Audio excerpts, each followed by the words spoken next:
সমাজ কল্যাণ মন্ত্রণালয়ের সহায়তায় পার্বতীপুরে ৩,৯০,০০০ টাকার চেক বিতরণ করলেন এমপি রেজওয়ানুল হক।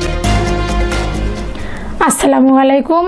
এমকে টেলিভিশনের নিয়মিত সংবাদে আপনাদের স্বাগত জানাচ্ছি আমি ঋতু আক্তার।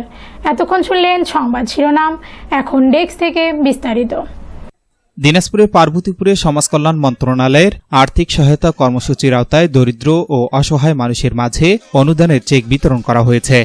বৃহস্পতিবার দুপুরে উপজেলা পরিষদ হলরুমে আয়োজিত অনুষ্ঠানে প্রধান অতিথি হিসেবে উপস্থিত থেকে দিনাজপুর ৫ আসনের সংসদ সদস্য আলহাজ এজেডএম রেজওয়ানুল হক উপকারভোগীদের হাতে অনুদানের চেক তুলে দেন। উপজেলা নির্বাহী কর্মকর্তা মোহাম্মদ সাদ্দাম হোসেনের সভাপতিত্বে অনুষ্ঠানে বিশেষ অতিথি হিসেবে উপস্থিত ছিলেন উপজেলা সমাজসেবা কর্মকর্তা তাপস রায়, উপজেলা প্রকৌশলী মানিক মিয়া সহ বিভিন্ন সরকারি দপ্তরের কর্মকর্তা, জনপ্রতিনিধি ও গণ্যমান্য ব্যক্তিবর্গ। অনুষ্ঠানে প্রধান অতিথি তার বক্তব্যে বলেন, সমাজের অসহায়, দুস্থ ও পিছিয়ে পড়া মানুষের পাশে দাঁড়ানো সরকারের অন্যতম অঙ্গীকার। প্রধানমন্ত্রী তারেক রহমানের নেতৃত্বে সরকার সামাজিক নিরাপত্তা কর্মসূচির আওতায় বিভিন্ন ধরনের আর্থিক সহায়তা প্রদান করে যাচ্ছে। এই সহায়তা প্রান্তিক মানুষের জীবনমান উন্নয়নে গুরুত্বপূর্ণ ভূমিকা রাখবে।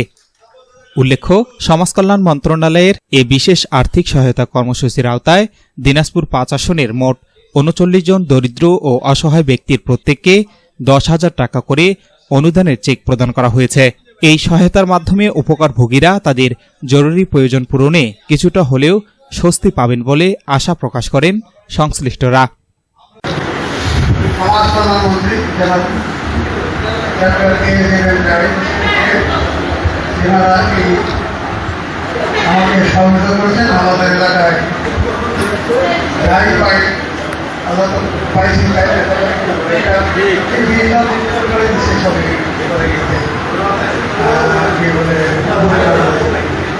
কোনো জায়গায় ৩০টা, কোনো জায়গায় ২০টা,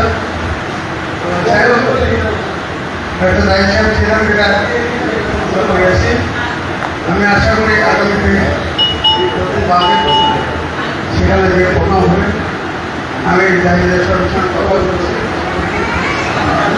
ওরা প্রথমে আমার মধ্যে আমি সবাই যাবো। এটা আগে আমরা আমিও চাই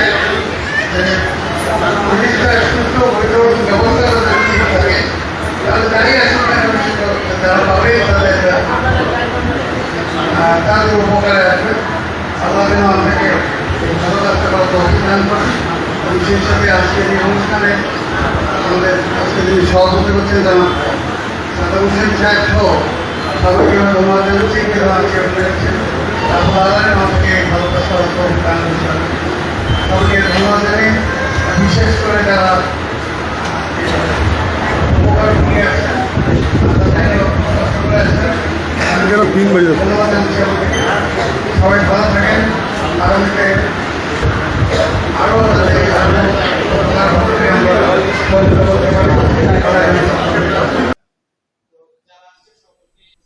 S Rahman, news desk, MK television. পরবর্তী সংবাদ দেখার আমন্ত্রণ জানিয়ে শেষ করছি এমকে টেলিভিশনের সংবাদ। এতক্ষণ সাথে থাকার জন্য সবাইকে অনেক অনেক ধন্যবাদ।